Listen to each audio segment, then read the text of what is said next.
Assalamualaikum warahmatullahi wabarakatuh. Bismillahirrahmanirrahim. Kali ini kita akan belajar tentang medan magnet. Kompetensi dasar bab medan magnet adalah sebagai berikut. Dalam video ini kita hanya akan membahas tentang medan magnetik di sekitar arus listrik. Kita masuk ke materi medan magnet. Medan magnet biasanya dinyatakan dengan garis-garis khayal yang disebut dengan garis medan magnet atau garis gaya magnet. Garis-garis ini mempunyai arah yang keluar dari kutub utara magnet dan masuk ke kutub selatan magnet, seperti ditunjukkan gambar di bawah ini.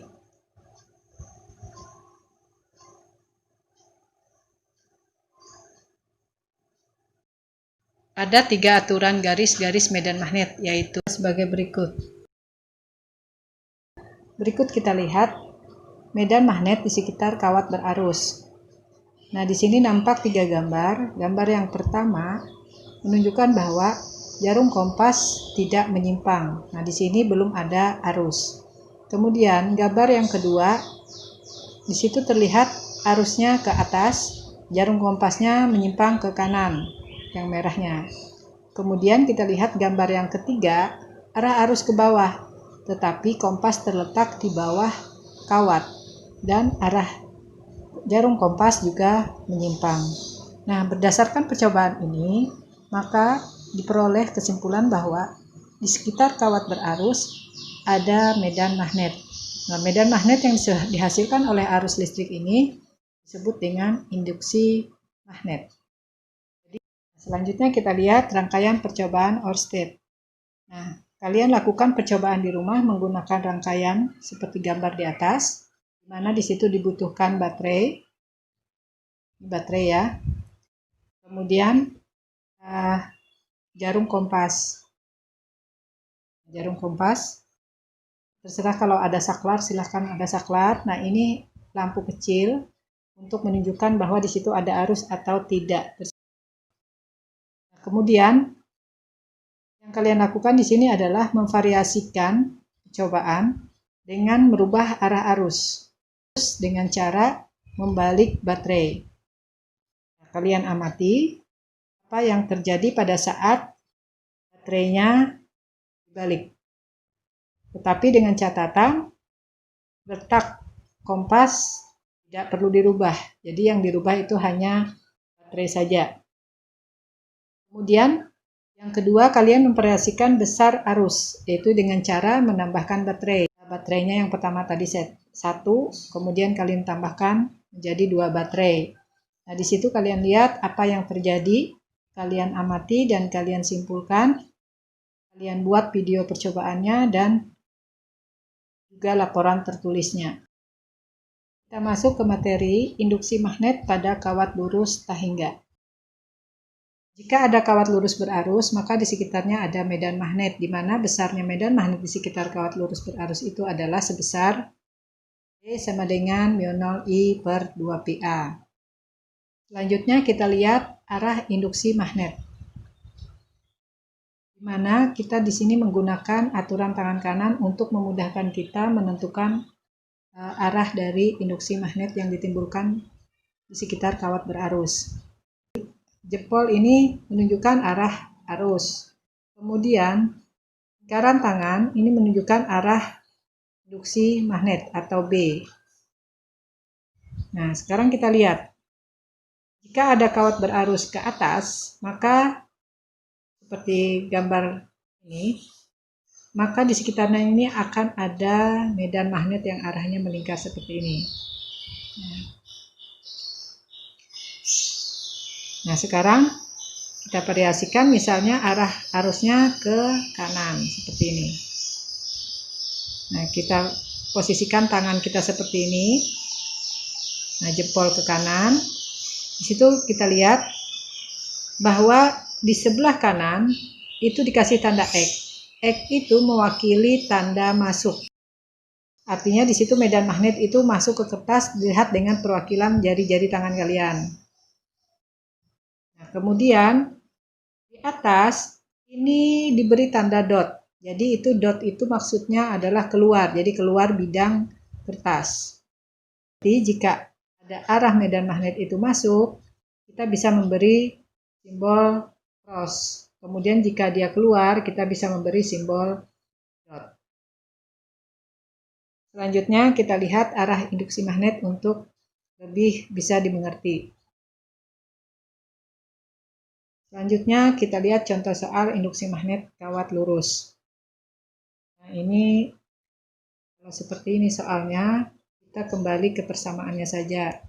Yaitu kita ingat B sama dengan mu 0 I per 2 pi A. Jadi kalian lihat apa saja yang mempengaruhi induksi magnet, maka itu yang menjadi jawabannya.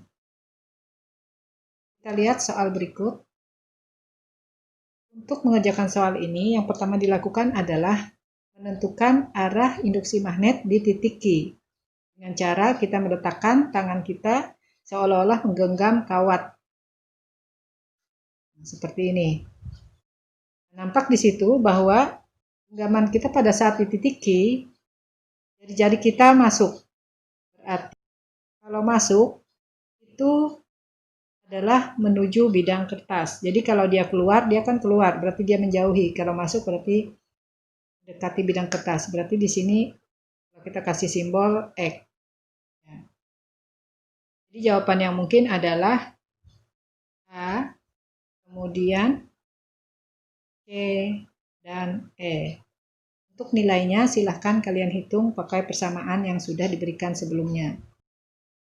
Selanjutnya kita lihat soal induksi magnet kawat lurus juga, tetapi di sini pada sumbu X, Y, dan Z.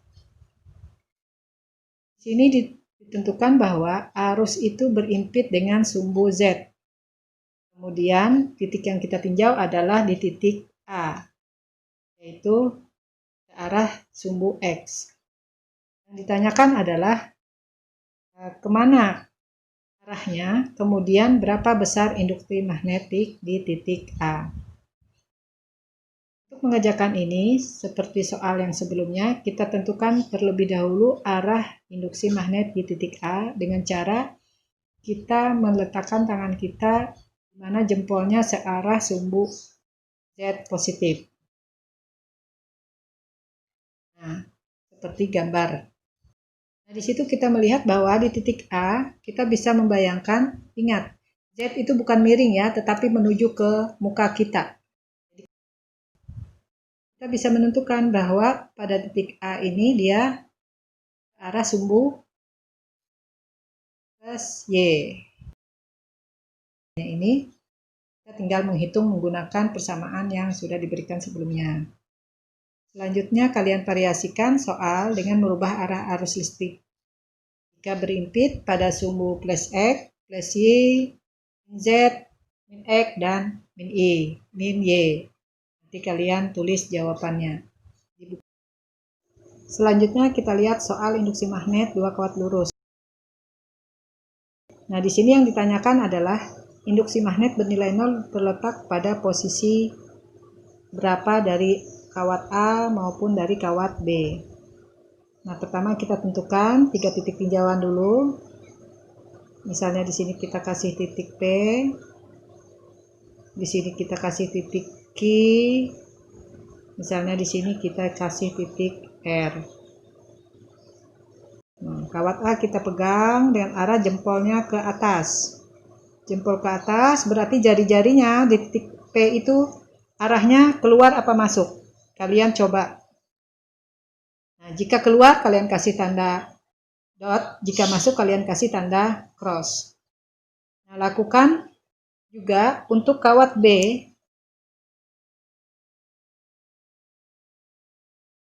Jadi masing-masing titik itu ada 2 induksi magnet. Jadi di sini ada B1, ada BA, juga ada B akibat kawat B. Nah, nanti kalian lihat arahnya.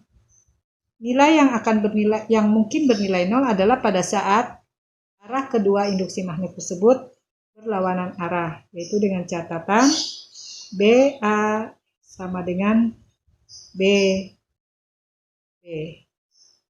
Maka ini syarat untuk dia bernilai 0.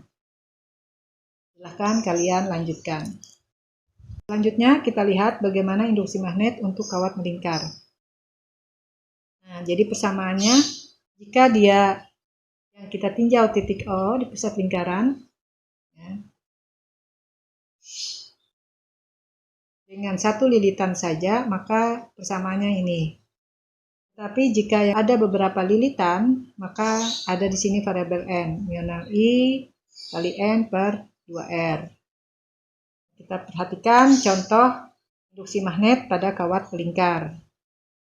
Nah, karena di sini ditanyakan arah, maka seperti yang sebelumnya kita tentukan dulu arah induksi magnetnya di titik P dengan arah arusnya ini ke kanan ya, arah arusnya ke kanan. Berarti kita genggam dengan jempolnya ke kanan. Nah, seperti pada gambar. Jadi arah jempol kita ke kanan, kita perhatikan arah jari-jarinya. Nah ini, berarti ini di sebelah sininya itu arahnya keluar ya. Ya, berarti nampak keluar.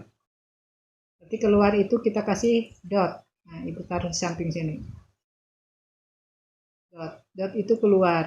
Jadi kemungkinan jawaban yang benar adalah A, B, dan D.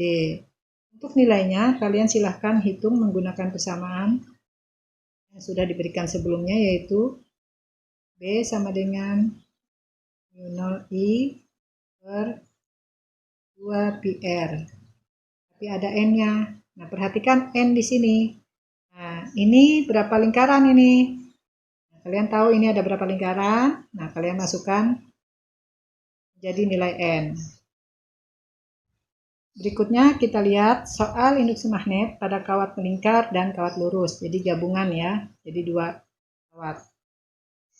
Nah, jika ada kawat seperti ini, kawat M dan N, maka seperti langkah yang sebelumnya kita tentukan terlebih dahulu arah induksi magnet di titik P akibat kawat M dan kawat N. Nah, baru kita bisa mengoperasikan, nanti kita jumlahkan atau kita kurangkan.